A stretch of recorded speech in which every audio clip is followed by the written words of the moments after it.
నమస్కారం సార్. మాది వరికుంటపాడు గ్రామం, నెల్లూరు జిల్లా. మేము రజక్ కులస్తుని. నా పేరు యాదగిరి అజరత్తు. మా నాయన పేరు యాదగిరి సేనయ్య గారు. మా నాన్న చనిపోయిండు. గత 1984 సంవత్సరంలో మా నాన్నగారు స్వజాతీతమైన పట్టాభూమి నా పేరు మీద రెవెన్యూ అధికారుల వారు రెవెన్యూ పట్టా కానీ పాస్బుక్లు అన్నీ మంజూరు చేసి నా అనుభవంలో ఉన్నది.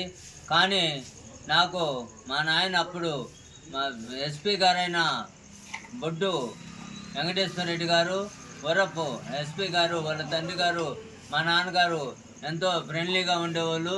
ఆ అనుకూలంతో చూసుకొని ఆ ఎస్పీ గారు నా మీద ఈరోజు మా పొలంలో జొరబడి దౌర్జన్య కాండకు తిరిగి నేను కుంటోడిని, అవిటివాడినని, నాకెవరు దిక్కులేరని, మా భార్య కూడా రీసెంట్గా చనిపోయింది సార్, ఎవరు లేరని చెప్పి నన్ను నానాకు ఇబ్బందులు పెడుతూ ఒక అధికారి విఆర్ఓ గారైన శేషారెడ్డి గారిని లోపరుచుకొని లంచగొండితనంతో ఆయన డబ్బులు తీసుకొని ఆయనకిచ్చి వెరవేసి మమ్మల్ని ఇబ్బంది పెడుతున్నారు సార్.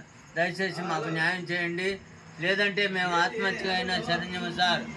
మాకు రజకులకి 30 ఏళ్ళ వాళ్ళకి దాదాపు 20 సంవత్సరాల నాడు పట్టాలు ఇచ్చినా కానీ అవి కూడా మాకు చూపించకుండా వేరే వారికి దాదాదత్తం చేయాలని చూస్తున్నారు సార్.